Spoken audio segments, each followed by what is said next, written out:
Chicago prayer ലൈനിൻ്റെ ഈ സായാഹ്ന പ്രഭാത മീറ്റിങ്ങിലേക്ക് എല്ലാവരെയും വീണ്ടും ഒരിക്കൽ കൂടെ ക്രിസ്തുവേശുവിൻ്റെ ധന്യമുള്ള നാമത്തിൽ സ്വാഗതം ചെയ്യുന്നു. നമുക്ക് ഇത്രയും പേർക്ക് ഇന്ന് ഈ സായം സന്ധ്യയിൽ പ്രഭാതത്തിൽ ഒരുമിച്ച് വന്ന് ആരാധിക്കുന്നതിനും തിരുവചനം കേൾക്കുന്നതിനും കർത്താവ് സഹായം ചെയ്തല്ലോ. ഇന്ന് നമ്മുടെ തിരുവചനം സംസാരിക്കുന്നത് പാസ്റ്റർ ഡേവി ജോസഫ്, കർത്താവിൻ്റെ ദാസൻ. ആദ്യമായിട്ടാണ് നമ്മുടെ ഈ പ്രയർ ലൈനിൽ തിരുവചനം സംസാരിക്കുന്നത്. കഴിഞ്ഞ ആഴ്ച കർത്താവിൻ്റെ ദാസൻ്റെ പത്നി നമ്മുടെ ഈ പ്രയർ ലൈനിൽ തിരുവചനം സംസാരിച്ചിരുന്നു. ഞാൻ മനസ്സിലാക്കുന്നത് നമ്മുടെ പ്രയർ ലൈനിൽ പതിവായി സംബന്ധിക്കുന്ന അന്നമ്മ ജോ സിസ്റ്ററിൻ്റെ പാസ്റ്റർ ആയിരുന്നു എന്നാണ് ഞാൻ മനസ്സിലാക്കുന്നത്.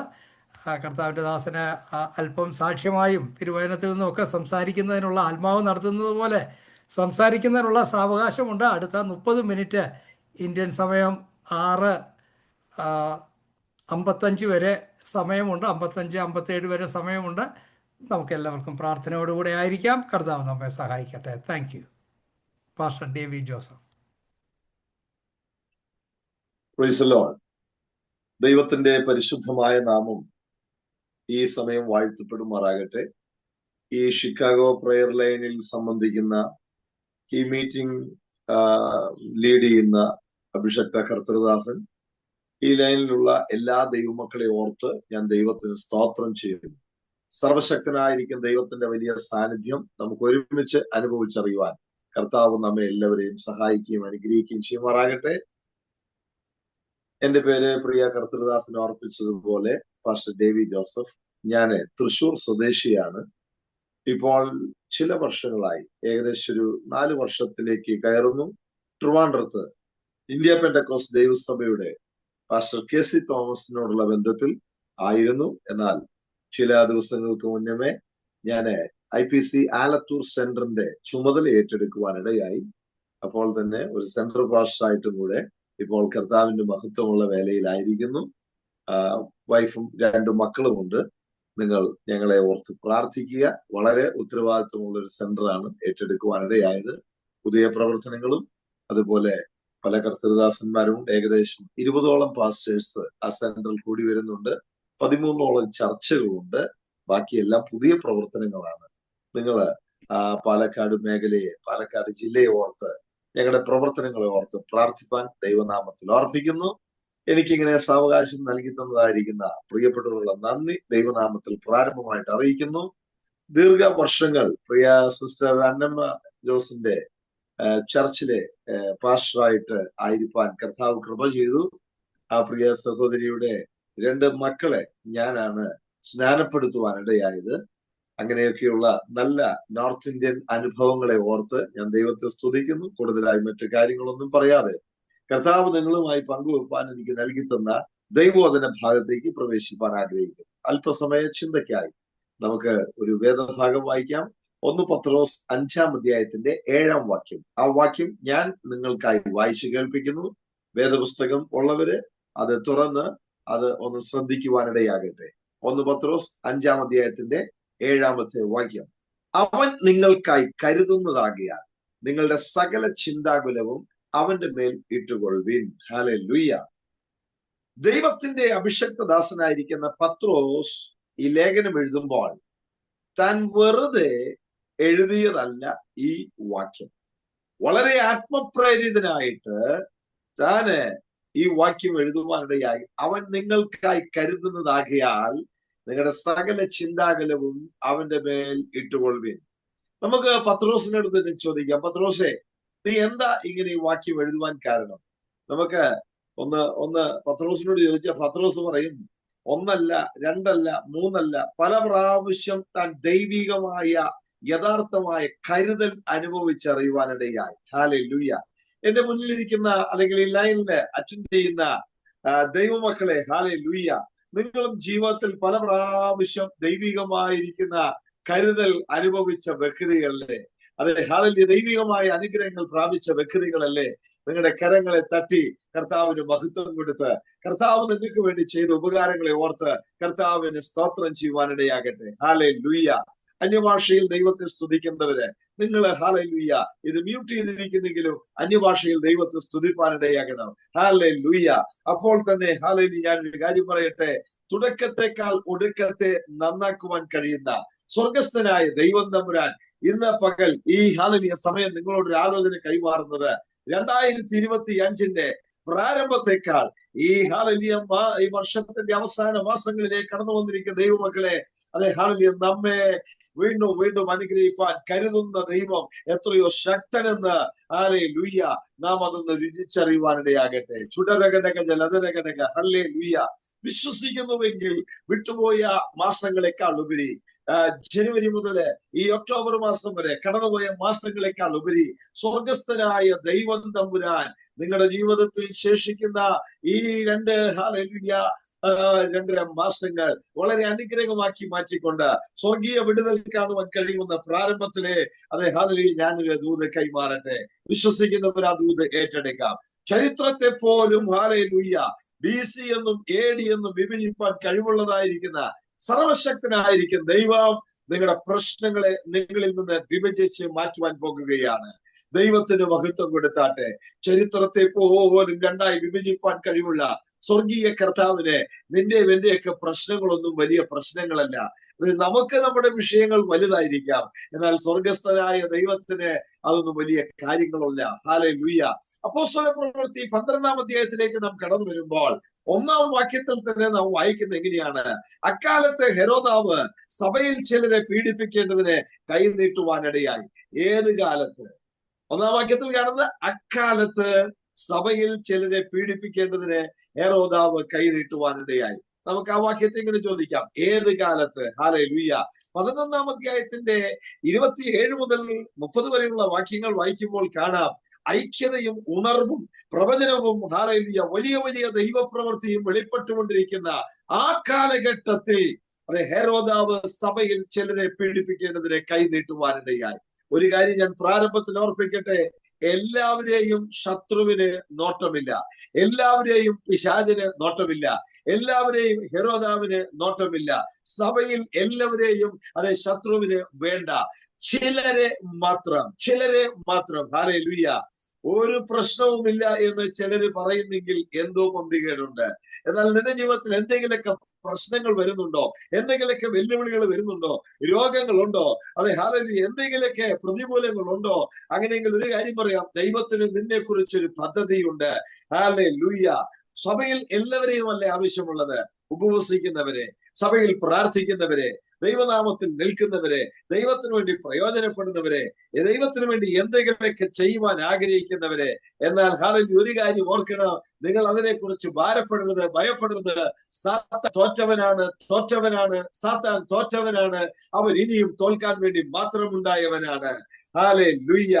അമ്പെ പരാജയപ്പെട്ടവനാണ് പിശാച്. നിങ്ങൾക്കും എനിക്കുമെതിരെ നിൽക്കുന്ന പ്രതിയോഗിയാകുന്ന ശത്രുവാകുന്നവൻ അമ്പെ പരാജയപ്പെട്ടവനാണ്. അതുകൊണ്ട് എത്ര വലിയ പ്രശ്നങ്ങൾ കടന്നു വന്നാലും, എത്ര വലിയ പ്രതികൂലങ്ങൾ കടന്നു വന്നാലും, ദൈവജനമേ, നമ്മുടെ പ്രാർത്ഥന കുറയരുത്, നമ്മുടെ ആരാധന കുറയരുത്, വചന ധ്യാനം കുറയരുത്, ഉപവാസം കുറയരുത്, കണ്ണുനീര് കുറയരുത്. ദൈവ സാന്നിധ്യം വിട്ട് ഒരിക്കലും മാറിപ്പോകരുത്. പ്രതികൂലങ്ങളെ അല്ല നാം ആരും വലുതായി കാണേണ്ടത്. പ്രതികൂലങ്ങളുടെ മധ്യത്തിൽ അതിന്റെ മുകളിൽ വലുതായി പ്രവർത്തിപ്പാൻ കഴിവുള്ള ദൈവ സാന്നിധ്യത്തെ നാം വലുതായി കാണുവാനിടയാകണം. ഹല്ലേലൂയ. അപ്പോസ്തല പ്രവൃത്തി 12-ാം അധ്യായത്തിന്റെ 2-ാം വാക്യത്തിലേക്ക് കടന്നു വരുമ്പോൾ, യാക്കോബിന്റെ സമയമായതുകൊണ്ട് യാക്കോബ് ഈ ലോകത്ത് നിന്ന് മാറ്റപ്പെടുവാനിടയായി എന്ന് കരുതി വാറ്റത്വമുള്ളതിന് തൊട്ടാൽ അത് വിവരമറിയുവാനിടയായി തീരും. Praise the Lord. ഹല്ലേലൂയ. എന്നെ കേൾക്കുന്ന ദൈവത്തിലെ, നിന്റെ മേലൊരു വാഗ്ദത്തം ഉണ്ടെങ്കിൽ ആ വാഗ്ദത്തത്തിന് ഒരു സമയമുണ്ട്. ദൈവം ഹല്ലേലൂയ ചിലത് കരുതുന്നവനാണ്. ദൈവത്തിന്റെ പദ്ധതികൾ നിന്റെ ജീവിതത്തിൽ കാണുവാൻ ഇടയായി തീരും. 4-ാം വാക്യത്തിൽ നാം വായിക്കുന്നത്, 4 വീതമുള്ള 4 കൂട്ടം ചേവകർ ഹല്ലേലൂയ അവിടെ ഉണ്ടായിരുന്നു. നാല് വീതമുള്ള 4 കൂട്ടം ചേവകർ. ഒരു തരത്തിൽ പറഞ്ഞാൽ പത്രോസ് ഒരു തരത്തിലും രക്ഷപ്പെടരുത്. പിശാച് ഇങ്ങനെയാണ് ചില കടുങ്കെട്ടുകളെ കെട്ടിവെക്കുന്നത്. നീ പുറത്തു വരരുത്, നീ അനുഗ്രഹം പ്രാപിക്കരുത്, നീ സ്വർഗീയമായ വിടുതൽ പ്രാപിക്കരുത് എന്ന ചിന്തയോടുകൂടെ ശത്രുവാകുന്നവൻ പല തന്ത്രങ്ങളെ ഒരുക്കുമ്പോൾ, അതെ ഹാലലി ഈ പ്രയറിൽ കടന്നു വന്നിരിക്കുന്ന ദൈവമക്കളെ, ഇന്ന് ഹാലലിയ ദൈവാത്മാവ് നിങ്ങളോട് പറയുന്നത്, എത്ര വലിയ കടുങ്കെട്ട് സാത്താൻ നിന്റെ ജീവിതത്തിൽ കെട്ടിയാലും, നിന്റെ തലമുറയ്ക്കെതിരെ കെട്ടിയാലോ, നിന്റെ വിഷയങ്ങൾക്കെതിരെ കെട്ടിയാലോ, നീ പ്രാർത്ഥിക്കുന്ന വ്യക്തിയാണെങ്കിൽ, നീ ആരാധിക്കുന്ന വ്യക്തിയാണെങ്കിൽ, ദൈവകൃപയിൽ ആശ്രയിക്കുന്ന വ്യക്തിയാണെങ്കിൽ, ഒരു അഭിഷക്ത കർത്തൃദാസൻ, ഒരു സുവിശേഷകൻ എന്നുള്ള നിലയിൽ ഇന്ന് പകൽ ഞാൻ ദൂത് കൈമാറാൻ ആഗ്രഹിക്കുന്നു. നീ പുറത്തു വരിക തന്നെ ചെയ്യോ, നീ പുറത്തു വരിക തന്നെ ചെയ്യോ. ഹല്ലേലൂയ. ദൈവത്തിലെ നിനക്കെതിരെ, നിന്റെ തലമുറയ്ക്കെതിരെ എത്ര വലിയ ഹാലലിയ വെല്ലുവിളികൾ ശത്രു തൊടുത്തുവിടട്ടെ, അതെ ഹാലലി അത് അഴിയുവാനിടയായിട്ടില്ലോ. ദൈവത്തിന്റെ കരം നിനക്ക് വേണ്ടി ചലിക്കോ. പത്രോസ് ഇതിനു മുന്നേയും പല പ്രാവശ്യം ദൈവിക വിടുതൽ അനുഭവിച്ചറിഞ്ഞ വ്യക്തിയാണ്. കാരാഗ്രഹത്തിൽ നിന്ന് വിടുവിക്കപ്പെടുന്ന അനുഭവങ്ങളെ പത്രോസ് ഈ 12-ാം അധ്യായത്തിലേക്ക് വരുന്നതിന് മുന്നമേ തന്നെ അനുഭവിച്ച വ്യക്തിയാണ്. അപ്പോസ്തല പ്രവൃത്തി 5-ാം അധ്യായത്തിന്റെ 17 മുതൽ 19 വരെയുള്ള വാക്യങ്ങളിൽ വായിക്കുമ്പോൾ അവിടെയും ഹല്ലേലൂയ സ്വർഗസ്ഥനായ ദൈവം തമ്പുരാൻ കാരാഗ്രഹത്തിൽ ഇറങ്ങി അത് തന്റെ ദാസന്മാരെ വിടുവിച്ചിരിക്കുന്ന വിഷയങ്ങൾ ജീവിതത്തിലുണ്ട്. ആ വേദവാക്യങ്ങളിൽ നമുക്കത് കാണാൻ കഴിയും. അങ്ങനെയെങ്കിൽ കഴിഞ്ഞ നാളുകളിൽ നീ ശരിക്കും ദൈവിക കരുതൽ അനുഭവിച്ച വ്യക്തിയല്ലേ? മുഖാമുഖം ദൈവിക വിടുതൽ നീ കണ്ട വ്യക്തിയല്ലേ? അങ്ങനെയെങ്കിൽ ഇന്ന് നീ എന്തിനു ഭാരപ്പെടുന്നു? ഇപ്പോൾ നീ എന്തിനു വേദനിക്കുന്നു? ഈ ദിവസങ്ങളിൽ നീ അനുഭവിക്കുന്ന പ്രശ്നങ്ങളെക്കാൾ വലിയ പ്രശ്നങ്ങളെ നീ അഭിമുഖീകരിച്ച വ്യക്തിയല്ലേ? നിന്നെ ആരും സഹായിപ്പാനില്ലാതെ, നിനക്ക് വേണ്ടി ആരും കരുതുവാനില്ലാതെ, ഒരു കൈത്താങ്ങൽ തരുവാനില്ലാതെ നീ ഒറ്റപ്പെട്ട സാഹചര്യത്തിലും സ്വർഗസ്ഥനായ ദൈവത്തിന്റെ കരുതൽ കഴിഞ്ഞ കാലങ്ങളിൽ അനുഭവിച്ചറിഞ്ഞെങ്കിൽ നീ ഈ ദിവസങ്ങളിൽ എന്തിനാ ഭാരപ്പെടുന്നേ? പത്രോസിന് വേണ്ടി ഇറങ്ങിയതുപോലെ സ്വർഗസ്ഥനായ ദൈവത്തിന്റെ കരുതൽ ഈ ദിവസങ്ങളിൽ നീ കാണാൻ പോകുകയാണ്. ഹല്ലേലൂയ. കൈസരിയിൽ ഇറ്റാലിക്ക പട്ടാളത്തിൽ ഉള്ളതായിരിക്കുന്ന കൊർന്നല്യോസിന് വേണ്ടിയും ദൂതൻ ഇറങ്ങിയത് പത്രോസിന് നന്നായിട്ട് അറിയാം. പത്രോസ് അത് അനുഭവിച്ചറിഞ്ഞ വ്യക്തിയാണ്. ഉടവരഘടക ജനതലഘടക. ഞാൻ ഈ പ്രയർ ലൈനിൽ ആരെയും പ്രത്യേകിച്ച് കാണുന്നില്ല, പക്ഷെ അനീഷിനെ മാത്രമേ കാണുന്നുള്ളൂ. എങ്കിലും ഞാൻ ഒരു ദൂത് പറയട്ടെ. അതെ ഹല്ലേലൂയ. റിബനഘടക ശന്തൽഘടകെ, സ്വർഗസ്ഥനായ ദൈവം തമ്പുരാൻ നിങ്ങൾ ഉള്ളതുപോലെ നിങ്ങൾ അനുഭവിക്കുന്ന അവസ്ഥകൾ, നിങ്ങളുടെ സാഹചര്യങ്ങൾ നന്നായി അറിയുന്ന കർത്താവാണ്. പുറത്താരോടും പറയാൻ കഴിയാതെ വളരെ തേങ്ങലടിക്കുന്ന, വളരെ ഭാരപ്പെടുന്ന വിഷയങ്ങളിന്മേൽ കർത്താവിന്റെ കരം ഈ ദിവസങ്ങളിൽ നിങ്ങൾക്ക് വേണ്ടി വെളിപ്പെടും. ചുടരഘടകജൻ അന്തൽക്കരക. ഈ ഒക്ടോബർ മാസം തീരുന്നതിന് മുന്നമേ തന്നെ അധിക ദിവസങ്ങൾ ഈ ഒക്ടോബർ മാസം തീരാനില്ലല്ലോ. ഈ 2025 തീരുവാൻ അധിക ദിവസങ്ങളില്ലല്ലോ. ഈ 2025 തീരുന്നതിന് മുന്നമേ നീ സ്വർഗീയമായ കരുതൽ അനുഭവിച്ചറിയുവാനിടയായി തീരും. ഹല്ലേലൂയ. എന്ന് പറഞ്ഞാൽ മിസ്രൈമിൽ 10 തരത്തിലുള്ള ബാധകൾ വെളിപ്പെട്ടതായിട്ട് ചരിത്രം വേദപുസ്തകം വ്യക്തമായിട്ട് പറയുന്നു. ആ 10 ആരാധന ശക്തികളായിരുന്നു അവരുടെ. അങ്ങനെയാണ് ചരിത്രം പറയുന്നത്. അവരുടെ അന്യാരാധന ദൈവങ്ങളായിരുന്നു. ഒരു വശത്ത് മിസ്രൈമിലെ 10 ദൈവങ്ങളും അവരുടെ മന്ത്രവാദികളും ഫറവോന്റെ സൈന്യവും, എന്നാൽ മറുവശത്ത് അഖിലാണ്ടത്തിന്റെ ഉടയവനായ സ്വർഗസ്ഥനായ ദൈവവും ദൈവത്തിന്റെ ദാസനായിരിക്കുന്ന മോശയും. അതെ ഹല്ലേലൂയ. അങ്ങനെയെങ്കിൽ നിങ്ങള് ചിന്തിക്കണം, ഒറ്റയ്ക്ക് നിൽക്കുന്ന ഹല്ലേലൂയ റിബനഘടകജൻ അതലഘടക മോശയെ ഹല്ലേലൂയ സ്വർഗസ്ഥനായ ദൈവത്തിന്റെ കരുതൽ വെളിപ്പെടുവാനിടയായി. നിങ്ങളോടൊരു ചോദ്യം ചോദിക്കട്ടെ. ഭൂരിപക്ഷം ഒരു പക്ഷം നിങ്ങൾക്കെതിരായിരിക്കാം, പ്രശ്നങ്ങൾ നിങ്ങൾക്കെതിരെ വലുതായിരിക്കാം. മറുവശത്ത് നിങ്ങൾ ദൈവത്തിൽ ആശ്രയിക്കുന്ന വ്യക്തിയെങ്കിൽ, നിങ്ങൾ ഒറ്റയ്ക്കാണെങ്കിലോ ദൈവിക കരുതൽ നിങ്ങൾ അനുഭവിക്കാനിടയായി തീരുക. നിങ്ങളൊരു തീരുമാനം എങ്ങനെ എടുക്കോ? ഭൂരിപക്ഷത്തിന്റെ കൂട്ടത്തിൽ നിൽക്കുമോ? അത് ഹാലലിയ പ്രതികൂലത്തെ വലുതായി കണ്ടുകൊണ്ട് പുറകോട്ട് പോകുമോ? അതെ ഹല്ലേലൂയ റിബനക ശൈതലഘടകെ, നിങ്ങൾ ഏത് ഗ്രൂപ്പിൽ നിൽക്കോ? ഏകദേശം 4000 വർഷങ്ങൾക്ക് മുന്നേ അതെ ഹല്ലേലൂയ നടന്ന ചരിത്രമാണ് ഞാൻ ഈ പറയുന്നത്. ഞാൻ തന്നെ പറഞ്ഞു തരാം എവിടെ നിൽക്കണമെന്ന്. ഹല്ലേലൂയ. ഓ, ദൈവത്തിന്റെ സന്നിധിയിൽ നിങ്ങൾ നിൽക്കാമെങ്കിൽ അവിടെ സ്വർഗീയ വിടുതലുണ്ട്.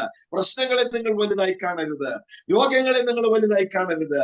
ഞാനും പല വെല്ലുവിളികളിലൂടെ, പ്രശ്നങ്ങളിലൂടെ, രോഗങ്ങളിലൂടെ ഒറ്റപ്പെടുത്തലുകളിലൂടെ, നിന്ദകളിലൂടെ, അപമാനത്തിലൂടെ ഹാലിയൊക്കെ കടന്നുപോയിട്ടുള്ള ഒരു വ്യക്തിയാണ്. എന്നാൽ അവിടെയെല്ലാം ഞാൻ ചേർന്ന് നിന്നത് സ്വർഗസ്ഥനായ ദൈവത്തിലാണ്. ഞാൻ ആശ്രയിച്ചത് ദൈവത്തിന്റെ വചനത്തിലാണ്. അതുകൊണ്ട് ഞാൻ പറയട്ടെ ദൈവമക്കളെ, തന്റെ ഇടത്തോടെ ഞാൻ പറയാം, ഹാലലിയ, സ്വർഗസ്ഥനായ ദൈവം തമ്പുരാൻ എന്നെ ഇപ്പോഴും നിർത്തുന്നു. ഞാൻ നിന്നതല്ല, ദൈവം എന്നെ നിർത്തുവാനിടയായി. റവനഘടക ശൈതൽ ഘടക, ദൈവത്തിന്റെ പക്ഷത്ത് ചേർന്ന് നിന്നാട്ടെ. നീ ഒറ്റയ്ക്കല്ല. നീ രാവിലെ ദിവസം എഴുന്നേൽക്കുമ്പോൾ എല്ലാ ദിവസവും നീ നിന്നോട് തന്നെ പറയണോ, ഞാൻ ഒറ്റയ്ക്കല്ല, എന്റെ ദൈവം എന്റെ കൂടെയുണ്ട്. ഇന്നത്തെ ദിവസം എന്നെ സ്വർഗസ്ഥനായ ദൈവം കരുതും. എന്റെ തലമുറകളെ കരുതും, എന്റെ കുടുംബത്തെ കരുതും, എന്റെ ജോലി മേഖലകളിൽ ദൈവം എന്നെ കരുതും. എന്റെ ബോസ് അല്ല എന്നെ കരുതുന്നത്, എന്റെ അയൽപക്കക്കാരല്ല എന്നെ കരുതുന്നത്, എന്നെ കരുതുന്ന ഒരു സ്വർഗീയ കർത്താവുണ്ട്. ചൂടാന വൈഡന സമ്പൽക്കടകെ, പുറത്തു പറയുവാൻ കഴിയാത്ത വേദനകളിലൂടെ, പ്രത്യേകമായ ചില വിഷയങ്ങളിലൂടെ കടന്നു പോകുന്ന ദൈവത്തിലെ ഇന്ന് ദൈവത്തിന്റെ ആത്മാവ് താങ്കളോടാണ് സംസാരിക്കുന്നത്. അതെ, നീ ദൈവത്തിന്റെ കരുതൽ ഈ ദിവസങ്ങളിൽ അനുഭവിച്ചറിയാൻ പോകുകയാണ്. 12-ാം അധ്യായത്തിന്റെ 6-ാം വാക്യത്തിലേക്ക് കടന്നു വരുമ്പോൾ, പത്രോസ് കൊല്ലപ്പെടും എന്ന് ശത്രു ചിന്തിച്ചു. പത്രോസ് തീർന്നു പോകുമെന്ന് പിശാച് വിലയിരുത്തുവാനിടയായി. അതെ, ഹാലലിയ, ശത്രു ചിന്തിച്ച് കണക്കൂട്ടിയിരുന്ന ദിവസത്തിന്റെ തലേ രാത്രിയിൽ പത്രോസ് സുഖമായി പടയാളികളുടെ നടുവിൽ ഉറങ്ങുകയായിരുന്നു. ഒരുപക്ഷെ ചിലരെങ്കിലും പറയുമായിരിക്കും, പത്രോസ് നിർവിചാരി ആയതുകൊണ്ടാണ് ഹാലലിയ കിടന്നുറങ്ങിയതെന്ന്. ഞാൻ പല ദൈവദാസന്മാരെ, പല ദൈവമക്കൾ പറയുന്നത് കേട്ടിട്ടുണ്ട്, പലരും പ്രസംഗിക്കുന്നത് കേട്ടിട്ടുണ്ട്. നിർവിചാരി ആയതുകൊണ്ട് പത്രോസ് കിടന്നുറങ്ങി. ഒന്ന് എഴുന്നേറ്റിരുന്ന് ഈ പ്രശ്നങ്ങളുടെ മധ്യത്തിൽ തനിക്ക് പ്രാർത്ഥിക്കാമായിരുന്നില്ലേ? ഹാലൻ, ഇങ്ങനെയാണോ ഈ പത്രോസ് ഇടപെടുന്നത്? പത്രോസ് പ്രാർത്ഥിക്കണ്ടേ? ഇവനൊക്കെ എന്തു മനുഷ്യനാ, എന്ത് ഉപദേശിയ എന്നൊക്കെ. എന്നാൽ ഞാൻ ആ ദൈവവചനം വ്യക്തമായി പഠിച്ചപ്പോൾ പത്രോസ് ഉറങ്ങാനുള്ള ചില കാരണങ്ങൾ ഞാൻ കണ്ടെത്തുവാനിടയായി. വേഗത്തിൽ, ചുരുക്കത്തിൽ എനിക്ക് ലഭ്യമായ സമയത്തിനകത്ത് നിന്ന് ഞാൻ പറയാം. ഹല്ലേലൂയ. ഒന്ന്, 12-ാം അധ്യായത്തിന്റെ 5-ാം വാക്യത്തിൽ കാണുന്ന, തനിക്ക് വേണ്ടി ശ്രദ്ധയോടെ പ്രാർത്ഥിക്കുന്ന, ആത്മാർത്ഥമായി പ്രാർത്ഥിക്കുന്ന, ദൈവസന്നിധിയിൽ വളരെ വളരെ വേദനയോടെ പ്രാർത്ഥിക്കുന്ന ഒരു സഭ തന്റെ പുറകിലുണ്ട്. പിന്നെ എന്തിന് പത്രോസ് ഭാരപ്പെട്ടു? നിനക്ക് വേണ്ടി പ്രാർത്ഥിക്കുന്ന ഒരു കൂട്ടം ജനം നിന്റെ പുറകിലുണ്ടെങ്കിൽ, ദൈവത്തിന്റെ വചനം പറഞ്ഞത് 2 3 പേർ എന്റെ നാമത്തിൽ കൂടിയാൽ അവരുടെ മധ്യേ ഞാനുണ്ട്. അടുത്തൊരു വാഗ്ദത്ത വചനം ഇങ്ങനെയാണ്, 2 പേർ ഐക്യമത്യപ്പെട്ട് പ്രാർത്ഥിക്കുന്ന വിഷയങ്ങൾക്ക് ഞാൻ മറുപടി കൊടുക്കും. ഈ പ്രയർ ലൈനിൽ ഹല്ലേലൂയ ഞാൻ ഏകദേശം 19-20ഓളം ആളുകളെ കാണുന്നു. എന്നാൽ ഞാൻ പറയട്ടെ, 2 3 പേർ കൂടിയാൽ സ്വർഗീയ കർത്താവ് അവരുടെ മധ്യ കടന്നു വരാമെങ്കിൽ, ഇത്രയും വ്യക്തികൾ ഒരുമിച്ച് വിവിധ ഇടങ്ങളിൽ ഇരുന്ന്, വിവിധ ടൈം സോണുകളിൽ ഇരുന്ന് ദൈവത്തെ സ്തുതിക്കുമ്പോൾ, ദൈവമക്കളെ, സ്വർഗസ്ഥനായ ദൈവത്തിന്റെ വലിയ സാന്നിധ്യം ഇതിനകത്തുണ്ട്. അപ്പൊ ഒന്നാമത്തെ കാരണം പത്രോസ് ഉറങ്ങുവാനിടയായത്, അതെ, സ്വർഗസ്ഥനായ ദൈവം എനിക്ക് വേണ്ടി കരുതും. രണ്ടാമത്തെ കാര്യം, എന്റെ വിഷയത്തിന് പ്രാർത്ഥിപ്പാൻ ഒരു കൂട്ടം ജനം എന്റെ പുറകിലുണ്ട്. തീർന്നിട്ടില്ല. അടുത്തത് പത്രോസ് ഉറങ്ങാനുള്ള അടുത്തൊരു കാരണം കൂടെ ഞാൻ പറയാം.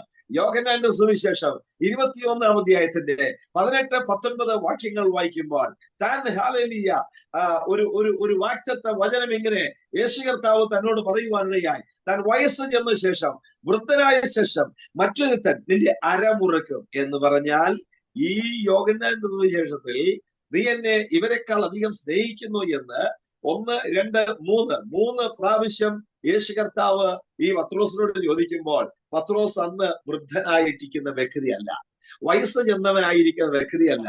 നമ്മുടെ പച്ച മലയാളത്തിൽ പറഞ്ഞാൽ താന് അത്ര വൃദ്ധനായ, കിളവനായ ഒരു വ്യക്തിയല്ല. അതുകൊണ്ട് പത്രോസിന് അറിയാം, ഈ കാരാഗ്രഹം കൊണ്ടൊന്നും, ഇപ്പൊ ഞാൻ അനുഭവിക്കുന്ന ഈ പ്രശ്നം കൊണ്ടൊന്നും എന്റെ ജീവനെ അപകരിക്കാൻ കഴിയത്തില്ല. കാരണം വാക്തത്വങ്ങളിൽ വിശ്വസ്തനായിരിക്കുന്ന, വാക്ക് പറഞ്ഞാൽ മാറാത്ത സ്വർഗീയ കർത്താവ് ഒരു ആലോചന തന്നിട്ടുണ്ട്. അതെ, ഹല്ലേലൂയ, വൃദ്ധനായ ശേഷം മറ്റൊരുത്തൻ നിന്റെ അരമുറിക്കുമെന്ന്. അങ്ങനെയെങ്കിൽ പത്രോസിന് നന്നായിട്ട് അറിയാം, ഹെരോദാവേ, നിന്റെ വാളുകൊണ്ടോ നിന്റെ ഈ കാരാഗ്രഹം കൊണ്ടോ എന്റെ ശുശ്രൂഷ ഇവിടെ തീരത്തില്ല. ഓ റിബന ഹതലഘടക, ഈ ലൈനിൽ എന്നെ കേട്ടുകൊണ്ടിരിക്കുന്ന അഭിഷക്ത കർത്തൃദാസന്മാരെ, അഭിഷക്ത കർത്തൃദാസിമാരെ, ഇന്ന് ഹാലലിയ നിങ്ങൾ ഇങ്ങനെ പറയണം. ഇന്ന് നിങ്ങൾ അനുഭവിക്കുന്ന ഈ വേദന കൊണ്ട്, ഇന്ന് നിങ്ങൾ നേരിടുന്ന ഈ പ്രശ്നം കൊണ്ട്, ഇന്ന് നിങ്ങൾ അനുഭവിക്കുന്ന ഈ പ്രശ്നത്തിൽ കൂടെ നിങ്ങൾ അവസാനിക്കത്തില്ല, നിങ്ങൾ തീർന്നു പോകത്തില്ല. കാരണം ദൈവിക കരുതൽ അടുത്ത ദിവസങ്ങളിൽ ഒന്നിനു പുറകെ ഒന്നായി നിങ്ങൾ അനുഭവിക്കാൻ പോവുകയാണ്. കഴിഞ്ഞ കാലങ്ങളിൽ ദൈവം നിങ്ങൾക്ക് തന്നിരിക്കുന്ന വാഗ്ദത്തത്തെ, ദൈവം തമ്പുരാൻ നിങ്ങളോട് പറഞ്ഞിരിക്കുന്ന ദൂതുകളെ നിങ്ങൾ പൂർണ്ണമായി ഏറ്റെടുക്കണം. അത് നിങ്ങൾ വിശ്വസിക്കണം.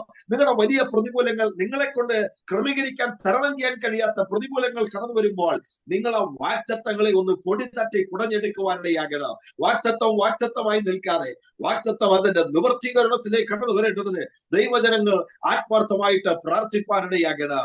അങ്ങനെയെങ്കിൽ ഇതാ 18-19 വാക്യങ്ങളിലുള്ള ആ വാക്യപ്രകാരം തനിക്കറിയാം, എന്റെ സമയമായിട്ടില്ല, ഞാൻ ഇപ്പോൾ പോകത്തില്ല, പിന്നെ ഞാൻ എന്തിനാ ഈ കിടന്ന് ടെൻഷൻ അടിക്കുന്നത്, ഞാൻ എന്തിനാ കിടന്ന് വ്യാകുലപ്പെടുന്നത്?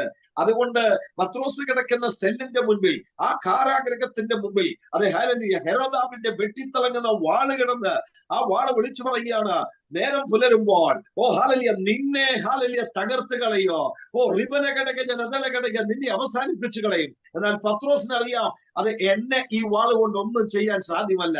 അങ്ങനെയെങ്കിൽ ഞാൻ ഇന്ന് വിളിച്ചു പറയട്ടെ, നിന്റെ മുമ്പിൽ തല ഉയർത്തി നിൽക്കുന്ന എത്ര വലിയ വെല്ലുവിളിയാണെങ്കിലും ചുടവന ഹതലഘടകജൻ അതലഘടക ഒരു അഭിഷക്ത കർത്തൃദാസൻ എന്നുള്ള നിലയിൽ ആത്മകർമ്മോടെ ദൂത് കൈമാറട്ടെ ദൈവത്തിലെ ചൂടവന ഘടക സമ്പൽ ഘടക. ഈ ലൈനിലിരിക്കുന്ന പലരെ നോക്കി ദൈവം തമ്പുരാൻ ഹാലലി വ്യക്തമായി ആലോചന പറയുന്നു, നിന്റെ ഈ രോഗം കൊണ്ട്, നിന്റെ ഈ വെല്ലുവിളി കൊണ്ട്, നിന്റെ ഈ പ്രശ്നം കൊണ്ട് നീ ഒരിക്കലും തകർന്നു പോകുകയില്ല. നീ മുടിഞ്ഞു പോകാൻ ദൈവം അനുവദിക്കത്തില്ല. നീ നശിച്ചു പോകാൻ ദൈവം തമ്പുരാൻ ഒരിക്കലും അനുവദിക്കുകയില്ല. ഹല്ലേലൂയ. അവൻ നിങ്ങൾക്കായി കരുതുന്നതാണ്. നിങ്ങളുടെ സകല ചിന്താകുലവും അവന്റെ മേൽ ഇട്ടുകൊള്ളുവിൻ. സമയം നമ്മുടെ മുമ്പിൽ പരിമിതമാണല്ലോ. എനിക്ക് ഇതിനകത്തുനിന്ന് ഒത്തിരി കാര്യങ്ങൾ പറയണമെന്ന് ആഗ്രഹമുണ്ടെങ്കിലും ഞാൻ വേഗത്തിൽ ചുരുക്കത്തിൽ മെയിൻ 1-2 കണ്ടന്റുകൾ മാത്രം പറഞ്ഞ് എന്റെ വാക്കുകൾക്ക് ഞാൻ വിരാമം കുറിക്കാൻ ആഗ്രഹിക്കുകയാണ്. പത്രോസിനോട് ചോദിക്കാം, പത്രോസെ നീ എന്താ ഇത്രയും തറപ്പിച്ച് പറയാനിടയായത്? എന്ത് ദൈവം കരുതുന്നവനാണ് എന്ന്. മത്തായി സുവിശേഷം 17-ാം അധ്യായത്തിന്റെ 24-ാം വാക്യം മുതൽ 27 വരെയുള്ള വാക്യങ്ങൾ വായിക്കുമ്പോൾ പത്രോസ് പറയും, അതെ ഹാലലി ഞാൻ ദൈവത്തിന്റെ കരുതൽ അനുഭവിച്ച വ്യക്തിയാണ്, ഞാൻ ദൈവത്തിന്റെ കരുതൽ നന്നായിട്ട് അനുഭവിച്ചു, അതുകൊണ്ട് എനിക്ക് ലജ്ജ കൂടാതെ മടി കൂടാതെ പറയാൻ കഴിയും, അതെ ഹാലലിയ ദൈവം എന്നെ കരുതുന്നവനാണ്, അതെ ദൈവം നിങ്ങളെ കരുതുവാനിടയായി തരും. മത്തായി സുവിശേഷം 17-ന്റെ 24 മുതൽ 27 വരെ വായിക്കുമ്പോൾ ആ കൊച്ചു പാരഗ്രാഫിനകത്ത് അവിടെ കാണുന്ന വിഷയം ഇങ്ങനെയാണ്. ദിദ്രമപ്പണം വാങ്ങുന്നവർ പത്രോസിനോട് ഇങ്ങനെ ചോദിപ്പാനിടയായി, നിങ്ങളുടെ ഗുരു ദിദ്രമപ്പണം കൊടുക്കുന്നില്ലയോ എന്ന് ചോദിച്ചതിന് പത്രോസ് വളരെ സിമ്പിളായിട്ട് മറുപടി പറയുവാനിടയായി, ഉവ്വ് എന്ന്. അതെ ഹാലലിയ. അല്ലാതെ ഒരു നിമിഷം നിൽക്ക്, ഞാന് യേശു കർത്താവിനോടൊന്ന് ചോദിക്കട്ടെ, അല്ലെങ്കിൽ ഞങ്ങളുടെ ഗുരുവിനോടൊന്ന് ചോദിക്കട്ടെ, ഞാൻ ഒന്ന് അല്ലെങ്കിൽ ഒരു മെസ്സേജ് ഇട്ടൊന്ന് ചോദിക്കട്ടെ, ഇതൊന്നും പറയാനിടയായില്ല. പത്രോസ് വളരെ സിമ്പിൾ ആയിട്ട് പറഞ്ഞു, എന്റെ ഗുരു അല്ലെങ്കിൽ ഞങ്ങളുടെ ഗുരു യേശു കർത്താവ് തിരുമപ്പണം കൊടുക്കുന്നുണ്ട്, ആ കാര്യങ്ങൾ ചെയ്യുന്നുണ്ട്. ഒരു യഥാർത്ഥ യഹൂദൻ പള്ളിയുടെ നടത്തിപ്പിന് വേണ്ടി പള്ളിയുടെ ആവശ്യത്തിനായി കൊടുക്കുന്ന പണമാണ്. അങ്ങനെയെങ്കിൽ ആ ചോദ്യത്തിന്റെ അതെ ഹാലലുയ ധ്വനി, നിങ്ങളുടെ ഗുരു ഒരു യഥാർത്ഥ യഹൂദനാണോ എന്നാണ് ആ പത്രോസിനോട് ചോദിച്ച ചോദ്യം. അതെ ഹാലലുയ കളിയാക്കി ചോദിക്കുന്നത് പോലെ അതെ പത്രോസിനോട് ചോദിക്കുവാനിടയായി, നിങ്ങളുടെ ഗുരു ദിദ്രമപ്പണം കൊടുക്കുന്നുണ്ടോ? അതേ എന്ന് അവൻ സിമ്പിളായി പറയുവാനിടയായി. എന്താ കാര്യം എന്നറിയാമോ? അതേ അധ്യായത്തിന്റെ പ്രാരംഭത്തിൽ തന്നെ പത്രോസ് തന്റെ ഗുരുവിന്റെ മഹത്വം കണ്ടവനാണ്, മറുരൂപം മലയിൽ വെച്ച് ദർശിച്ചവനാണ്. ഓ യേശു കർത്താവിന്റെ അതെ ഹാലല്യ മഹത്വം, ഹാലലൂയ. ഓ പെന്തക്കോസുകാരി അതെ ഹാലല്യ, ആരെല്ലാം എന്തെല്ലാം പറഞ്ഞാലും നീ ആരെന്നും നിന്റെ ദൈവം ആരെന്നും നീ വ്യക്തമായി ചിന്തിപ്പാനിടയാകണം. ഓ റിബന ഘടക ജലധരി ഘടകെ, ഒറ്റ വാക്കുകൊണ്ട് ഈ കാണുന്ന സകലത്തെ ഉളവാക്കിയവനായ യേശു കർത്താവിനെ നിന്റെ പ്രശ്നങ്ങളെ അതെ വെറും സിമ്പിളാണ്, അത് യാതൊന്നുമില്ല. ഹാലലൂയ. ചുടരഘടക ജനതലഘടക ശമ്പൽ ഘടകെ 17-ാം അധ്യായത്തിന്റെ 27-ാം വാക്യം വായിക്കുമ്പോൾ പത്രോസിനോട് പറയുകയാണ്, പത്രോസേ നീ കടലിൽ ചെന്ന് ചൂണ്ടലിട്ട് ആദ്യം കാണുന്ന മീനിനെ നീ എടുക്കണം, അതിന്റെ വായ് തുറക്കുമ്പോൾ അതെ, ഹല്ലേലൂയ. എന്റെ ഭാഷയിൽ പറഞ്ഞാൽ നീ പോലും അറിയാതെ നിനക്കായി നിന്റെ ഹല്ലേലൂയ അക്കൗണ്ടിൽ ഇട്ടിരിക്കുന്നത് പോലെ തെറ്റായി വ്യാഖ്യാനിക്കരുത്. നിങ്ങൾ പോലും അറിയാതെ നിങ്ങൾക്ക് വേണ്ടി കരുതുന്ന സ്വർഗീയ കർത്താവ്. അടകല കഥന ഘടക. ഞാനൊരു പ്രോസ്പെരിറ്റി പറയാനല്ല ഈ മെസ്സേജ് പറയുന്നത്. പക്ഷേ പത്രോസ് ഈ വാക്യം എഴുതാനുള്ള കാരണം എന്താണെന്നറിയാമോ? ദൈവം നിങ്ങൾക്കായി കരുതുമെന്ന് പറയാനുള്ള കാരണം പത്രോസിന് ഈ ചിന്തയുണ്ട്. ഗുരുവേ, നീ ദ്വിദ്രഹ്മപ്പണം കൊടുക്കും, അതായത് ചതുർദ്രഹ്മപ്പണം കൊടുക്കും, പക്ഷെ നിന്റെ കാര്യം നീ ചെയ്യും. എനിക്ക് വേണ്ടി ആര് കരുതും? ഞാൻ വള്ളവും വലയും വിട്ട് പടക് വിട്ട് നിന്റെ കൂടെ ഇറങ്ങി തിരിച്ചവരാണ്. എനിക്ക് വേണ്ടി ആര് കരുതുവാനിടയായി തരും? നിങ്ങളെ വാക്യം ശ്രദ്ധിച്ച് കേൾക്കുന്ന 27-ാം അധ്യായത്തിന്റെ 17-27 എഴുതിയിരിക്കുന്ന വാക്യം ഇങ്ങനെയാണ്: നീ ആ മീനിന്റെ വായി തുറക്കുമ്പോൾ ഒരു ചതുർദ്രഹ്മപ്പണം കാണും, അത് എടുത്ത് നിനക്കും എനിക്കും വേണ്ടി, സ്തോത്രം, എനിക്കും നിനക്കും വേണ്ടി കൊടുക്കുക എന്ന് പറഞ്ഞാൽ എനിക്ക് വേണ്ടി എന്ന് പറഞ്ഞു നിർത്താതെ നിനക്കു വേണ്ടിയും. റബനഘടക. വള്ളവും വലയും വിട്ട് പത്രോസ് യേശു കർത്താവിന്റെ പുറകെ ഇറങ്ങി തിരിച്ചെങ്കിൽ, പത്രോസെ, നിന്റെ മുന്നോട്ടുള്ള കാര്യം നോക്കുവാൻ നടത്തുവാൻ നിന്നെ വിളിച്ച ദൈവം വിശ്വസ്തനാണ്. വഴിയിൽ വിട്ട് അലയുവാൻ അനുവദിക്കുന്നവരല്ല നിന്റെ വീണ്ടെടുപ്പുകാരനായ കർത്താവ്. ഹല്ലേലൂയ. കഴിഞ്ഞ 32 വർഷത്തെ ശുശ്രൂഷയുടെ അനുഭവത്തിൽ നിന്ന് ഞാൻ പറയാം, ദൈവമക്കളെ, ഒരിക്കൽ പോലും എന്റെ സ്വർഗസ്ഥനായ ദൈവം എന്നെ വഴിയിൽ വിട്ടിട്ടില്ല. എന്നെ വിളിച്ച ദൈവം വിശ്വസ്തനായിരുന്നു. ദൈവിക കരുതൽ ഞാൻ അനുഭവിച്ചറിയുവാനിടയായി. ഉടപന ഘടക. ഇപ്പോൾ ഞാൻ എടുത്തിരിക്കുന്ന സെന്ററിന് എല്ലാ മാസവും 50,000 രൂപ ചെലവുണ്ട്. എന്റെ കയ്യിൽ കൊടുക്കാൻ 1 രൂപ പോലുമില്ല. പക്ഷേ എന്നെ വിളിച്ച് ഈ സ്ഥാനത്താക്കിയ സ്വർഗസ്ഥനായ ദൈവത്തിന്റെ കയ്യിൽ സദൃശവാക്യങ്ങളിൽ വായിക്കുന്ന എങ്ങനെയാണ്: എന്റെ പക്കൽ ധനവും മാനവും പുരാതന സമ്പത്തും ഉണ്ട്. എന്നെ സ്നേഹിക്കുന്നവർക്ക് ഞാൻ വസ്തുവകകളെ അത് ദാനമായി അവകാശമായി കൊടുക്കുന്നു. അങ്ങനെയെങ്കിൽ എനിക്ക് വേണ്ടിയല്ല, പാലക്കാട് ജില്ലയിലുള്ള പുതിയ പ്രവർത്തനങ്ങൾക്ക് വേണ്ടി സ്വർഗസ്ഥനായ ദൈവം അത് ചെയ്യുമെന്ന് എനിക്ക് പൂർണ്ണമായ ബോധ്യമുണ്ട്. ദൈവമക്കളെ, ഇന്ന് എന്നീ പ്രയർ ലൈനിലൂടെ കേട്ടുകൊണ്ടിരിക്കുന്ന ദൈവജനമേ, നിങ്ങൾക്കായി കരുതുന്ന ഒരു ദൈവത്തെയാണ് നിങ്ങൾ വിളിച്ചപേക്ഷിക്കുന്നത്. എന്റെ മുമ്പിൽ ലഭ്യമായിരിക്കുന്ന സമയം ഏകദേശം അതിന്റെ അവസാനത്തിലേക്ക് ഓടിക്കൊണ്ടിരിക്കുക. ഹല്ലേലൂയ. പത്രോസ് പറയും, 1 അല്ല 2 അല്ല 3 അല്ല, പല പ്രാവശ്യം ഞാൻ ദൈവിക കരുതൽ അനുഭവിച്ചറിഞ്ഞു. കഴിഞ്ഞ കാലങ്ങളിൽ ദൈവിക കരുതൽ പല പ്രാവശ്യം അനുഭവിച്ചറിഞ്ഞവരല്ലേ എന്റെ മുമ്പിലിരിക്കുന്നത്. എന്നാൽ ചിലരെ നോക്കി ദൈവാത്മാവ് പറയുന്നു, ഈ ദിവസങ്ങളിൽ നീ ചിലതിനെ ചൊല്ലി മാർത്ത മനം നൊന്ത് കലങ്ങി മറിഞ്ഞതുപോലെ പല പല വിഷയങ്ങളെ ചൊല്ലി നീ ഭാരപ്പെടുന്ന വ്യക്തിയാണ്. നിന്റെ കുഞ്ഞിന്റെ ഭാവി എന്താകും? അടുത്ത ദിവസം നിന്റെ ജോലിയുടെ വിഷയം എന്താകും? എന്നോട് ബോസ് എങ്ങനെ പ്രതികരിക്കും? എന്റെ മുന്നോട്ടുള്ള ശുശ്രൂഷ എന്തായിത്തീരും? അഭിഷക്തന്മാരെ, നിങ്ങൾ ഭാരപ്പെടരുത്. അഭിഷക്തന്മാരെ, നിങ്ങൾ ഭാരപ്പെടരുത്. ദൈവ കുഞ്ഞുങ്ങളെ, നിങ്ങൾ ഭാരപ്പെടണ്ട. കാരണം വിളിച്ച ദൈവം വിശ്വസ്തൻ. അവൻ വഴിയിൽ വിട്ട് അലയുവാൻ അനുവദിക്കുന്ന ദൈവമല്ല. ആകയാൽ ഇന്ന് ഈ ദൂത് ഇതിനകത്ത് വളരെ ഭാരത്തോടെ, പ്രശ്നങ്ങളോടെ, പ്രതികൂലങ്ങളോടെ കേൾക്കുന്ന പ്രിയപ്പെട്ട നിങ്ങളോടുള്ള പ്രവചന ദൂതാണ് ഈ വചനം. ഹല്ലേലൂയ. ഏറ്റവും വലിയ ആലോചനയാണ് ദൈവവചനത്തിന്റെ ആലോചന. അതിനേക്കാൾ വലിയ പ്രവചനമൊന്നും ഒരു പ്രവാചകന്റെ അരികിലും ഇല്ല. ഏറ്റവും തെറ്റുപറ്റാതെ പലപ്പോഴും നമ്മെ ബലപ്പെടുത്തുന്ന ഒന്നാണ് ദൈവത്തിന്റെ വചനം എന്ന് പറയുന്നത്. അതുകൊണ്ട് ദൈവത്തിന്റെ വചനത്തിൽ ആശ്രയിക്കാം. അതെ, ഹല്ലേലൂയ. ഞാൻ പ്രവചനത്തിനെതിരല്ല, ഞാൻ ആ ശുശ്രൂഷ ചെയ്യുന്നവനാണ്. എന്നാൽ ചിലപ്പോഴൊക്കെ നമ്മെ ബലപ്പെടുത്തുവാൻ കഴിഞ്ഞുപോയ സംഭവങ്ങൾ നടന്നുകൊണ്ടിരിക്കുന്നത്, നടക്കാൻ പോകുന്നത് ദൈവാത്മാവ് പറയും. എന്നാൽ വിശുദ്ധ വേദപുസ്തകത്തിന്റെ വചനത്തിന്റെ വെളിപ്പാടിനെ ഒരിക്കൽ പോലും തെറ്റു സംഭവിക്കില്ല. ആകയാൽ എന്റെ വാക്കുകൾക്ക് ഞാൻ വിരാമം കുറിക്കുകയാണ്. അതിനു മുന്നേ ഒരു വാക്ക് ഈ ലൈനിലുള്ള പ്രിയപ്പെട്ടവർക്ക് വേണ്ടി പ്രാർത്ഥിച്ചിട്ട് ഞാൻ എന്റെ ഹല്ലേലൂയ ശുശ്രൂഷ ഇവിടെ വിരാമം കുറിക്കാൻ ആഗ്രഹിക്കുന്നു. ഹല്ലേലൂയ. കേൾക്കപ്പെട്ട ദൈവവചനത്തിനു മുമ്പാകെ നമ്മെ ഒന്ന് സമർപ്പിക്കാം. നിങ്ങളോട് ദൈവത്തിന്റെ പരിശുദ്ധാത്മാവ് സംസാരിച്ചു എന്ന് ബോധ്യമുണ്ടെങ്കിൽ, നിങ്ങൾ ആരുമാകട്ടെ, ഏത് വിഷയവുമാകട്ടെ, നിങ്ങൾ മാത്രം കേൾക്കുന്ന സ്വരത്തിൽ നിങ്ങൾ യേശു കർത്താവിനോട് പറഞ്ഞാട്ടെ: കർത്താവേ, ഞാൻ എന്റെ ഇന്ന വിഷയത്തിൽ ആ കരുതൽ അനുഭവിച്ചറിയേണ്ട വ്യക്തിയാണ്. എന്നെ കർത്താവെ ഒന്ന് ശക്തീകരിക്കണമെന്ന് ആത്മാർത്ഥമായി പ്രാർത്ഥിക്കാം. ഒരു പക്ഷെ എനിക്ക് മുന്നമേ ആരെങ്കിലും എപ്പോഴെങ്കിലും ഈ വചനം ഈ ലൈനിൽ പ്രസംഗിച്ചിട്ടുണ്ടെങ്കിൽ, അതേ ഹാലിൽ നിങ്ങളെ ദൈവം വീണ്ടും ഉറപ്പിക്കുകയാണ്. ഒന്നിൽ കൂടുതൽ പ്രാവശ്യം ദൂത് കേൾക്കുന്നെങ്കിൽ ഉറയ്ക്കണം. നിങ്ങളെ ദൈവം ബലപ്പെടുത്തുകയാണ്. ഞാൻ ഒരു വാക്ക് നിങ്ങൾക്ക് വേണ്ടി പ്രാർത്ഥിക്കാം. പരിശുദ്ധ ദൈവമേ, സ്വർഗസ്ഥനായ കർത്താവേ, ഈ ലൈനിലൂടെ ഈ ശബ്ദം കേട്ടുകൊണ്ടിരിക്കുന്ന, ഈ ദൂത് കേട്ടുകൊണ്ടിരിക്കുന്ന പ്രിയപ്പെട്ടവർക്കായി പ്രാർത്ഥിക്കുന്നു. അവര് ദൈവിക കരുതൽ ഈ ദിവസങ്ങളിൽ അനുഭവിച്ചറിയട്ടെ. കർത്താവെ അവരെ ഒന്ന് തൊടുമാറാകണമേ. അവരുടെ വിഷയങ്ങളെ ഒന്ന് തൊടുമാറാകട്ടെ. കർത്താവിന്റെ വലിയ മഹത്വം വെളിപ്പെടേണ്ടതിനായി പ്രാർത്ഥിക്കുന്നു.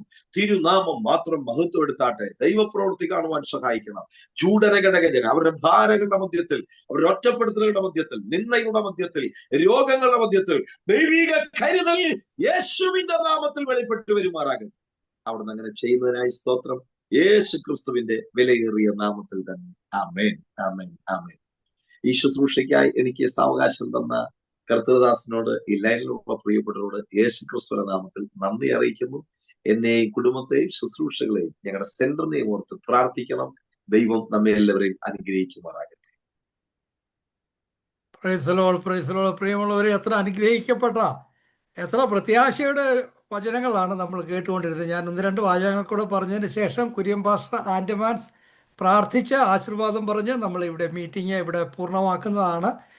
നമുക്കറിയാം, പത്രോസ് വളരെ ശിഷ്യന്മാരിൽ പ്രധാനപ്പെട്ട ഒരു വ്യക്തിയായിരുന്നു. എന്നാൽ വളരെ ആകുല ചിന്തകളുള്ള ഒരു വ്യക്തിയായിരുന്നു. നമുക്ക് അറിയാമല്ലോ. അതുകൊണ്ടാണല്ലോ കർത്താവ് ഉയർത്തെഴുന്നേറ്റു എന്നൊക്കെ കേട്ടിട്ടും തൻ്റെ മിനിസ്ട്രി 3.5 വർഷം ചെയ്ത, ശക്തമായിട്ട് ചെയ്ത മിനിസ്ട്രി ഒക്കെ വിട്ടിട്ട് തൻ്റെ പഴയ ജോലിയിലേക്ക് തിരിച്ചു പോയത് തൻ്റെ ജീവിതത്തെക്കുറിച്ചുള്ള, ഇനി എങ്ങനെ ജീവിക്കും, എങ്ങനെയാണ് മാർഗങ്ങളെന്നൊക്കെയുള്ള ആകുലത ഉള്ളത് കൊണ്ടാണല്ലോ അദ്ദേഹം അങ്ങനെ പോയത്. അതുപോലെ തന്നെ കർത്താവിനെ പിടിക്കാനായിട്ട് ആളുകൾ വന്നപ്പോൾ താൻ അതിനെക്കുറിച്ചൊക്കെ വളരെ ആകുലതകൾ ഉള്ളത് കൊണ്ടാണല്ലോ ഉടനെ വാളൊക്കെ എടുക്കുകയും വെട്ടുകയും ഒക്കെ ചെയ്തത്.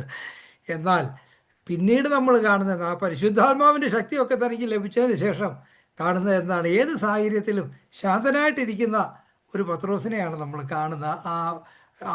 അവരെ പിടിച്ചോണ്ട് മഹാപുരോഹിതന്മാരുടെയും വലിയ അധികാരികളുടെ ഒക്കെ മുന്നിൽ കൊണ്ടുപോയി ചോദ്യം ചെയ്യുകയൊക്കെ ചെയ്തപ്പോൾ ശാന്തനായിട്ട് പത്രോസ് പറയുകയാണ്, ഇനി ഈ യേശുവിൻ്റെ നാമത്തിൽ ഒരു അക്ഷരം മിണ്ടിപ്പോരുത്, മിണ്ടിപ്പോയാൽ തട്ടിക്കളയുമെന്നൊക്കെ പറഞ്ഞപ്പോൾ ഒന്നും ഭയപ്പെടാതെ, ആകുലതകളൊന്നുമില്ലാതെ ശാന്തനായിട്ട് പത്രോസ് പറഞ്ഞത്, നിങ്ങൾ പറയുന്ന കാര്യങ്ങളൊക്കെ എനിക്ക് മനസ്സിലാകുന്നുണ്ട്, പക്ഷേ നിങ്ങളെ അനുസരിക്കുന്നതാണോ ദൈവത്തെ അനുസരിക്കുന്നതാണോ ന്യായം എന്ന് നിങ്ങൾ തന്നെ പറ എന്നൊക്കെ ആരോടായി പറയുന്നത്? കൊല്ലാനും ഒക്കെ അധികാരമുള്ള ആളുകളോടാണ് ഇത് പറയുന്നത്. അങ്ങനെ പിന്നീട് നമുക്കറിയാം, കർത്താവിൻ്റെ ദാസൻ പറഞ്ഞ പോലെ മരണത്തിൻ്റെ തലേ ദിവസം, വെട്ടിക്കൊല്ലാനായിട്ടിരിക്കുന്നതിൻ്റെ തലേ ദിവസം എങ്ങനെയാണ് ഉറങ്ങാൻ കഴിയുക? നമ്മൾ ഇവിടുന്ന് എന്തെങ്കിലും ഒരു ജോലിയുടെ ഇൻ്റർവ്യൂവിന് പോകുന്നെങ്കിൽ അന്ന് തലേ ദിവസം ഉറങ്ങാൻ കഴിയത്തില്ല. അല്ലെങ്കിൽ എന്തെങ്കിലും ഒരു കാര്യങ്ങളുണ്ടെങ്കിൽ നമുക്ക് പലപ്പോഴും ആകുലതകൾ വന്ന് നമുക്ക് ഉറക്കം പോലും വരികയില്ല. എന്നാൽ പത്രോസ് ശാന്തനായിട്ട് ഉറങ്ങുകയാണ്. തൻ്റെ ആ സമാധാനം, സകല ബുദ്ധിയെയും കവിയുന്ന ദൈവികമായിട്ടുള്ള ആ സമാധാനമാണ് പ്രിയമുള്ളവർ. അതുകൊണ്ട് നമ്മളെല്ലാവരും ഒരു വിധത്തിൽ അല്ലെങ്കിൽ മറ്റൊരു വിധത്തിലുള്ള പ്രതികൂലങ്ങളുടെ മധ്യത്തിലായിരിക്കുന്നവരാണ്, ആ പ്രതികൂലങ്ങളിലൂടെ പോകുന്നവരാണ്. എന്നാൽ ആ പ്രതികൂലങ്ങളെയൊക്കെ അതിജീവിപ്പാനുള്ള ആ ശക്തി, ആ പ്രത്യാശയുടെ വചനമാണല്ലോ ഇന്ന് നമ്മൾ കേട്ടത്. അതുകൊണ്ട് സമാധാനമുള്ളവരായി, ശാന്തതയുള്ളവരായി പത്രോസ് ഇങ്ങനെ പറയുന്നത്, അവൻ നിങ്ങൾക്കായി കരുതുന്നതാകിയാൽ നിങ്ങളുടെ സകല ചിന്താകുലങ്ങളും അവൻ്റെ മേൽ ഇട്ടു കൊടുക്കുക. അത് ചുമ്മാതെ പറയുന്നതല്ല, അദ്ദേഹത്തിൻ്റെ ജീവിതത്തിൻ്റെ അനുഭവത്തിലൂടെ പറയുകയാണ്. അങ്ങനെ തന്നെ കൊല്ലാനുള്ളതിൻ്റെ തലേ ദിവസവും ചിന്താകുലങ്ങളില്ലാതെ ഉറങ്ങാൻ കഴിയുന്ന ഒരു വ്യക്തിയാണല്ലോ അദ്ദേഹമാണല്ലോ അത് തൻ്റെ ജീവിതത്തിൻ്റെ അനുഭവത്തിലൂടെ പറയുന്നത്. അതുകൊണ്ട് നമ്മൾ പലപ്പോഴും ടെൻഷനും സ്ട്രെസ്സും ഒക്കെ ആയിപ്പോൾ, നമുക്കറിയാം സ്ട്രെസ്സൊക്കെ ആയിക്കഴിഞ്ഞാൽ നമ്മുടെ തലമുടി പെട്ടെന്ന് നരയ്ക്കും, ബ്ലഡ് പ്രഷർ കൂടും, വയറിന് അസുഖങ്ങളുണ്ടാകും, വയറ്റിൽ അൾസർ ഉണ്ടാകും, വല്ലാതെ സ്ട്രെസ്സ് വന്നാൽ ഹാർട്ടിന് അസുഖം വരും. അതുകൊണ്ട് ആ സ്ട്രെസ്സൊക്കെ മാറ്റി വെച്ച്, ആ സ്ട്രെസ്സൊക്കെ പത്രോസ് പറയുന്ന പോലെ എല്ലാ ചിന്താകുലങ്ങളും കർത്താവിൻ്റെ കയ്യിലോട്ട് കൊടുത്തിട്ട് നമുക്ക് സ്ട്രെസ്സ് ഇല്ലാത്തവരായിട്ട് നമുക്ക് ആയിരിക്കാം. കർത്താവിൻ്റെ ദാസൻ ഇപ്പോൾ പറഞ്ഞ പോലെ പുതിയ ചുമതലകളും പുതിയ സ്ട്രെസ്ഫുള്ളായിട്ട് അതുപോലെ പിരിമുറുക്കം ഉണ്ടാകാവുന്ന ചില സാഹചര്യങ്ങളിലേക്കൊക്കെ ആണല്ലോ കർത്താവിൻ്റെ ദാസന് പോകുന്നത്. എന്നാൽ അവിടെ ഈ വചനത്തിൻ്റെ ശക്തിയിൽ ആകുല ചിന്തകളും എല്ലാം ഈ പുതിയ സെൻറ്ററിൻ്റെ മാസ്റ്ററായിട്ടൊക്കെ ഒരു പുതിയതായിട്ടൊക്കെ വന്നപ്പോൾ അതിൻ്റെ വെല്ലുവിളികളൊക്കെ ഉണ്ട്. എന്നാൽ അതിനെയൊക്കെ കർത്താവിൻ്റെ ആ ശക്തിയോടുകൂടി അതിജീവിക്കുന്നതിന്, ആകുലതകളൊക്കെ മാറ്റിവെച്ച് കർത്താവിൽ ശാന്തതയോടുകൂടി ഇരിക്കുന്നതിന് കർത്താവ് തൻ്റെ ദാസനെയും സഹായിക്കട്ടെ, നമ്മളെല്ലാവരെയും കർത്താവിനെ സഹായിക്കട്ടെ. ഇന്ന് നമ്മുടെ ഈ പ്രയർ ലൈനിൽ വന്ന് ഇത്രയും സമയം ചെലവഴിച്ചതിൽ വളരെ സന്തോഷം. കർത്താവ് തൻ്റെ പുതിയ പ്രവർത്തനങ്ങളിൽ എല്ലാവിധ അനുഗ്രഹങ്ങളും നൽകട്ടെ എന്ന് പ്രാർത്ഥിക്കുന്നു. ഷിക്കാഗോ പ്രയർ ലൈനിൻ്റെ പേരിലുള്ള സ്നേഹം, സന്തോഷം, നന്ദി പ്രകാശിപ്പിക്കുന്നു. കർത്താവ് നമ്മെ ഏവരെയും അനുഗ്രഹിക്കട്ടെ. Thank you.